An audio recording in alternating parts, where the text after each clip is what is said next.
Hello बच्चों, class 11 physics के मैं इसमें कराऊंगा न्यूमेरिकल्स आपको। मैं पूरी कोशिश कर रहा हूं कि क्लास 11 फिजिक्स के बच्चों को भी मैं काफ़ी मदद कर सकूं। और क्लास 12th में भी जब आप पहुंचेंगे जल्दी ही, तो बहुत सारा मटेरियल आपके लिए तैयार मिलेगा और आप धुआंधार पढ़ाई करके शानदार नंबर ला सकते हैं। अच्छा, क्लास 11th के न्यूमेरिकल का तो ये वीडियो है ही। इसके अलावा भी मैंने क्या किया है, डिटेल्ड वन शॉट आपके लिए बनाए हैं। अगर आपको हेल्प चाहिए तो डिस्क्रिप्शन में लिंक मिल जाएगा। पूरा यहाँ पर थ्योरी कवर है, न्यूमेरिकल्स हैं, इंपॉर्टेंट डेरिवेशंस हैं, सब कुछ मिलेगा यहाँ पर। और रिवीजन के लिए 30 मिनट की सीरीज भी बनाई है जो चैप्टर वाइज है, उसका भी लिंक मिलेगा। यानी आपके लिए 3 तरह के सीरीज आपको मिलने वाली हैं। एक तो डिटेल्ड वन शॉट जिसमें सब कवर है, 30 मिनट रिवीजन सीरीज, और ये न्यूमेरिकल सीरीज। तो जो बच्चे देखना चाहते हैं वो डिस्क्रिप्शन में वो लिंक मिलेंगे, क्लिक करके देख सकते हैं। और अरविंद एकेडमी चैनल को तो सब्सक्राइब कर ही लेना, क्योंकि अभी भी मदद मिल रही है और क्लास 12 में भी मदद आपको तगड़ी मिलने वाली है। अच्छा, उससे पहले एग्जामिनेशन अगर आपके नहीं हुए हैं तो फिजिक्स के लिए शॉर्ट क्वेश्चन मैंने आपके लिए बनाए हैं, जैसे कि एग्जाम में आपके आते हैं। और 20 से 25 क्वेश्चन आप लगा सकते हैं और अच्छा परफॉर्म कर सकते हैं एग्जामिनेशन के लिए। इसमें मैंने एनसीईआरटी के एक्सरसाइज और एग्जाम्पल्स और एक्सरसाइज के वीडियोस भी रिकॉर्ड करके इसके अंदर डाल दिए हैं। तो अगर आपकी प्रिपरेशन में आप सोचते हैं कि शॉर्ट क्वेश्चंस आपकी मदद मिल सकती है, तो जरूर इसको लगा लीजिए। और जो बच्चे शॉर्ट लेना चाहते हैं वो अरविंद एकेडमी ऐप को डाउनलोड कर लें, लिंक डिस्क्रिप्शन में मिलेगा। और उसका स्टोर सेक्शन में आपको शॉर्ट क्वेश्चन क्लास 11 के दिखेंगे, लेकर अपनी पढ़ाई को आगे बढ़ा सकते हैं। चलिए, जिस वजह से वीडियो बन रहा है यानी न्यूमेरिकल्स, करते हैं इंपॉर्टेंट न्यूमेरिकल्स लगाना शुरू, स्टार्ट करते हैं।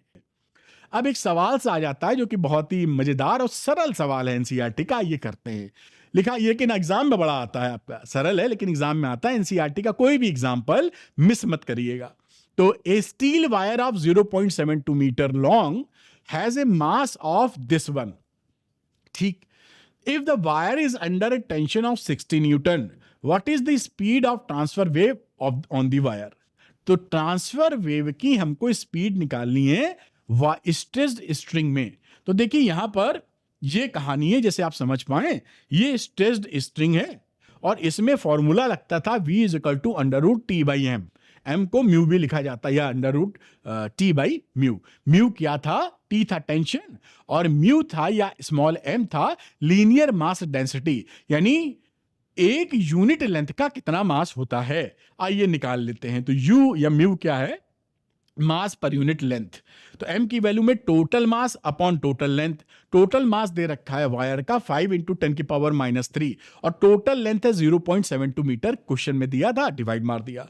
तो ये 6.9 × 10⁻³ किलोग्राम पर मीटर वैल्यू आ गई, यानी स्मॉल m या म्यू की वैल्यू आ चुकी है मास पर यूनिट लेंथ का। तो V होता है √T/m, T की वैल्यू 60 न्यूटन बोल रखा है और m की वैल्यू दे रखी है दिस वन 6.9 × 10⁻³ अब इसको डिवाइड मार दीजिए, 93 मीटर पर सेकेंड। ये आपका आंसर आ गया बड़े आराम से। अब इसको आप चाहें तो पॉज करके आप बेटा इसको नोट कर सकते हैं। अब एक सवाल है यहां पर न्यूमेरिकल, उसको भी निपटाते हैं। At what temperature will the speed of sound be double its value of 273 Kelvin. तो स्पीड ऑफ साउंड जो 273 केल्विन पर है, किस वैल्यू पर, किस टेम्परेचर पर वो इसकी स्पीड का डबल स्पीड हो जाएगा। बहुत सरल सवाल। देखिए यहां लिखा है V is proportional to √T, मैंने उसका प्रूफ भी कराया था आपको। तो V2/V1 हो गया √T2/T1, क्योंकि ये V2 के सामने V2, ये प्रोपोर्शनल है, V1 के सामने √T1। अब यहां पे गिवन है कि V2 की वैल्यू डबल दी वेलोसिटी होनी है 2V1 के बराबर, और T1 की वैल्यू दे रखी है 273 केल्विन। तो T2 निकालना है। तो यहां पर देखिए रख दिया हमने 2V1 V2 की जगह, ये V1 अंडर ये T2, और T1 की जगह 273 केल्विन। ये देखिए V1 कट गया, तो ये वैल्यू हो गई T2/273, रूट का स्क्वायर करोगे 2 की जगह 4 आ जाएगा। इक्वेशन को स्क्वायर कर दिया है। अब यहां T2 की वैल्यू हो गई 4 × 273, यानी 1092 केल्विन। हो गया सवाल। देखिए ऐसे सवाल आपके एग्जाम में खूब आएंगे और कितनी आसानी से आप कर पाए आप देख ही पाए होंगे। तो आराम इसको आप पॉज करके बेटा नोट कर सकते हैं। अब ये एक न्यूमेरिकल आ जाता है एनसीईआरटी का। ये एनसीईआरटी के जो भी एग्जाम्पल में सवाल हैं, एक भी सवाल आप छोड़िएगा नहीं। मैं अब बिल्कुल ईमानदारी से भरी बात आपकी भलाई के लिए कर रहा हूं, बाकी जैसी इच्छा आपकी। तो a wave traveling along a string is described by yxt is equal to this one, ये इक्वेशन है, in which the numerical constants are SI units में numerical constant दिए गए हैं। पहली वैल्यू दे रखी है मीटर में, रेडियन मीटर में और वगैरह वगैरह, समझ गए। कैलकुलेट क्या करना है, एम्पलीट्यूड। तो हम कुछ नहीं, तो बड़ा सरल है, ये स्टैंडर्ड इक्वेशन होती थी हमारी, वाई एक्स टी ए मतलब एम्पलीट्यूड साइन के एक्स माइनस ओमेगा टी, जिस फॉर्मेट में लिखा है उसी में हमने के एक्स माइनस ओमेगा टी लिख दिया। मैंने आपको बताया था के एक्स माइनस ओमेगा टी या ओमेगा टी माइनस के एक्स कोई फर्क नहीं है, एक ही इक्वेशन का, एक ही वेव का इक्वेशन है। अब यहां से कंपेयर किया तो ये ए की वैल्यू देखिए 0.005 मीटर आंसर आ गया। तो ये आपका 5 मिलीमीटर देखिए आपका आंसर हो गया है। अब दूसरी चीज जो निकालनी है वेवलेंथ, उसके लिए थोड़ी तिकड़म करते हैं। अब कंपैरिजन किया तो इससे कंपेयर करने पे एंगुलर वेव नंबर के की वैल्यू 80 पर मीटर आई। ये देखिए के, और यहां पर इक्वेशन में ये देखिए 80 मीटर। और भी कंपेयर कर लेते हैं, ओमेगा कंपेयर कर लो, तो ओमेगा 3 पर सेकेंड, 3 रेडियन पर सेकेंड ये ओमेगा है, दिस इज ओमेगा 3। हम जानते हैं के की वैल्यू या प्रोपोगेशन कांस्टेंट की वैल्यू होती है 2 पाई बाई लैम्डा, इसी से लैम्डा निकाल लेंगे। तो लैम्डा की वैल्यू हो जाएगी 2 पाई अपॉन के, 2 इंटू 3.14, और के की वैल्यू 80 थी, 80 पर मीटर डाल दिया। अब इसको सॉल्व कर डालिए आप, 7.85 सेंटीमीटर, और ये आपकी वेवलेंथ आ चुकी है। अच्छा, तीसरा the period and frequency of the wave, time period निकालना है और फ्रीक्वेंसी निकालनी है। तो टी की वैल्यू होती है 2 pi by omega, 2 pi 2 into 3.14, और ओमेगा की वैल्यू 3 रख दी, ये वैल्यू आ गई 2.09 सेकेंड, ये टाइम पीरियड आ गया। अगर फ्रीक्वेंसी की बात की जाए तो फ्रीक्वेंसी होती है 1 अपॉन टी, तो ये 1 अपॉन 2.09 रखा, और ये वैल्यू आ गई 0.48 हर्ट्ज। तो टाइम पीरियड फ्रीक्वेंसी भी निकाल ली, लेकिन सवाल अभी खत्म नहीं हुआ, कुछ और चीज पूछी है, आइए देखते हैं। लिखा है also calculate the displacement y of the wave at a distance x और t। इन्होंने x और t की वैल्यू दे दी है और कहा है इस समय डिस्प्लेसमेंट बताइए आपका। तो डिस्प्लेसमेंट y एट x बराबर 30 सेंटीमीटर एंड t बराबर 20 सेकेंड। तो यहां पर इस इक्वेशन में जो ये दे रखी थी, ये जो दे रखी, इसमें x की वैल्यू पुट कर दो 30 सेंटीमीटर का मतलब मीटर में चेंज करके, और टाइम तो टाइम में एसआई सिस्टम में, तो y is equal to 0.005 sine 80 into 0.3, ये वैल्यू रखी है x की मीटर में, और यहां टाइम की वैल्यू आ गई 20, ये टाइम की वैल्यू है। अब इसको कैलकुलेट कर लिया जाए, 0.005 इसमें से आप कैलकुलेट कर लिया, 0 हटाइए, पॉइंट हटाइए, 24, और 24 में आप 60 को घटा दीजिए, तो 24 में 60 घटा देंगे, माइनस का 36। अब ये साइन माइनस 36 की वैल्यू है 0.991, समझिए याद नहीं रखनी है, नॉर्मली क्वेश्चन में दी रहती है। तो ये 0.005 इंटू 0.9917, और ये वैल्यू हो गई 5 मिलीमीटर, ये आपका वाई की आंसर आ गया। तो देखिए बहुत अच्छा सवाल है और एक्सट्रीमली इंपॉर्टेंट क्वेश्चन है, very important for your exam, इसको आना ही चाहिए। मैं हटता हूं, आप इसको पॉज करके बेटा जी नोट कर सकते हैं, मेरे ख्याल से बात पकड़ पाए। एक कदम लिखा है a stretched wire emits a fundamental note of 256 hertz, keeping the stretching force constant and reducing the length of the wire by 10 centimeter. The frequency becomes 320 hertz. Wire tension को सेम रखा, वायर की लंबाई छोटी कर दी, और अब frequency 320 hertz की मिलने लगी। आपको बताना है कि original length of the wire क्या थी। यह बड़ा इंपॉर्टेंट सवाल हो गया। देखिए कैसे करेंगे, बहुत ही आसान है, लेकिन फ्रीक्वेंसी ऑफ फंडामेंटल नोट हम जानते हैं क्या होती है, nu is equal to 1/12 under root T by M. तो केस 1 में ये थी frequency 256 is equal to 1/12 under root T by M. Case 2 में ये फ्रीक्वेंसी कितनी हो गई, 320, और लेंथ को आपने घटा दिया है L माइनस 10 सेंटीमीटर से छोटा किया है, under root T by M. अब यहां पर देखिए क्या रहा, on dividing on dividing 2 with 1, 2 को 1 से डिवाइड मार दो, तो 320 अपॉन 256, और यहां डिवाइड करोगे रूट टी बाई एम, तो कैंसिल हो गया।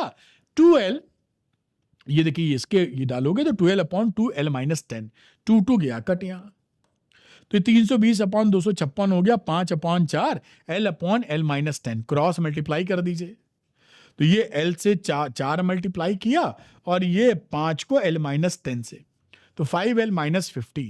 अब यहां देखिए 5 में से 4L घटाया L, 50 इधर, तो अब ओरिजिनल लेंथ कितनी थी बेटा, 50 सेंटीमीटर। ऐसे आपने सवाल कर लिया, बिल्कुल बढ़िया तरीके से, कोई दिक्कत नहीं। उम्मीद करता हूं ये पकड़ पाए होगे। तो find the ratio of the length of a closed organ pipe to that of an open organ pipe in order that the second overtone of the former is in unison with the fourth overtone of the latter. Unison का मतलब है same frequency का बन जाना। तो लिख रहा है कि जो पहले वाले का है उसका सेकंड ओवरटोन है और बाद वाले का फोर्थ ओवरटोन है। आइए देखते हैं। तो फंडामेंटल फ्रीक्वेंसी क्लोज पाइप की क्या होती है? न्यू बराबर V/4L। इसको याद करके रखना पड़ेगा, फंडामेंटल फ्रीक्वेंसी। तो ये fundamental frequency of open organ pipe क्या होगी? Nu dash is equal to V/2L dash. और सेकंड ओवरटोन क्लोज्ड की क्या हो जाएगी? 5 न्यू, यानी 5V/4L। Second overtone closed organ pipe की। तो ये देखिए सेकंड ओवरटोन बोला था और पहली वाली क्लोज थी, तो सेकंड ओवरटोन का मतलब है 5 न्यू के बराबर। 1:3:5 चलता था, तो सेकंड ओवरटोन पहुंचे तो 5 न्यू, और न्यू की वैल्यू निकाली थी 4/V/4L। ये देखिए ध्यान दीजिएगा, ये क्लोज पाइप लिखा है, ये ओपन पाइप। तो क्लोज के लिए फंडामेंटल V/4L और ओपन के लिए V/2L डैश। पकड़े रहिएगा। और अगली फोर्थ ओवरटोन है ओपन पाइप के लिए, तो फोर्थ ओवरटोन है ओपन के लिए। तो इसकी फोर्थ का मतलब ओपन वाली ये है जिसका 4 गुना, ये फोर्थ ओवरटोन है। तो फोर्थ ओवरटोन वहां तो मिलती थी 1:2:3:4 ऐसे। तो फोर्थ ओवरटोन का मतलब है फंडामेंटल फ्रीक्वेंसी का 5 गुना। ये 5 गुना कर दिया हमने, 5V/2L डैश। उम्मीद है ये समझ पाए होंगे। अब as the two overtones are in unison, यानी एक ही फ्रीक्वेंसी है, तो 5V/4L is equal to 5V/2L dash. दोनों को सॉल्व कीजिए, L/L डैश 2/4 1/2, तो L/L डैश की वैल्यू हो गई 1/1:2। ये आंसर आ गया। एक अच्छा सवाल है, वेरी इंपॉर्टेंट। ये आपके यहाँ भी खूब आता है, आगे भी आपको मिलेगा जैसे जैसे आगे पढ़ाई बढ़ाएंगे।